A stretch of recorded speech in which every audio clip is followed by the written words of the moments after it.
Now, this is a stand, so it is much easier to use a stand, and it gives you much more reliable results by scanning. So we recommend to use a stand. The most important thing of the stand is actually the lid. The lid is required to protect you from radiation. So every scanning is radiation, so the lid has to be closed. To make sure it is closed during the scanning, there is a sensor. There is a sensor. This one, this small window. So the small window is supposed to be covered by something, and if it is not covered, then the device will refuse to scan anything. So when you close it, it will become covered, and now the device will be ready to scan. Sometimes, I mean, to cover this sensor, you can also use some kind of a piece of white carton or something like that. So it's important that, but if you do something like that, if you use something like that, so make sure the cover is closed during the scanning. Then an important ingredient of the stand is a yellow insert. So we have here some spare inserts.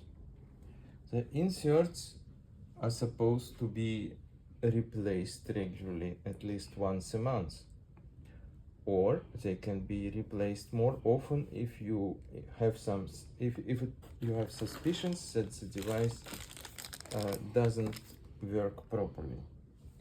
So the proper work of the device can be checked with a calibration brick. You can also use the calibration sample doesn't have the lid. The lid is the most important thing which we need to check, and to check the lid, we recommend you to buy this kind of solder in a normal shop to make sure it has some lid inside, and then just a small piece of this solder can be scanned. Normally, the solder has information on how much lid is inside, and the device should show similar value.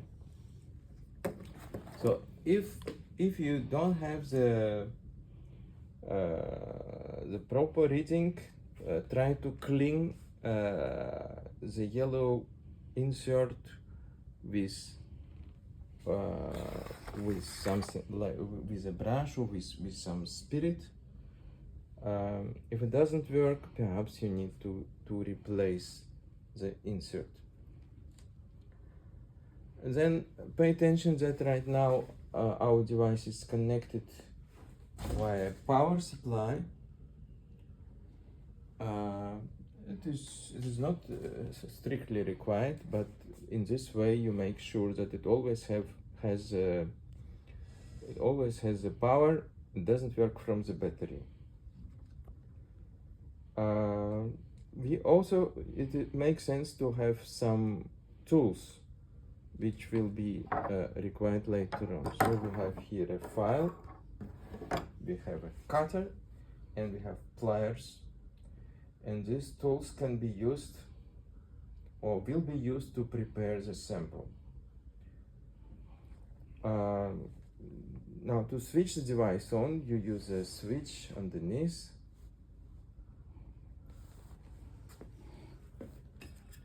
We can switch it on.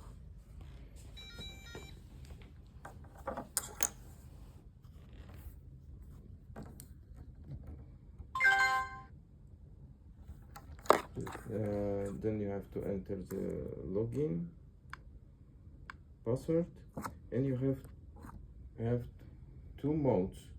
You are supposed to use the one with alloys.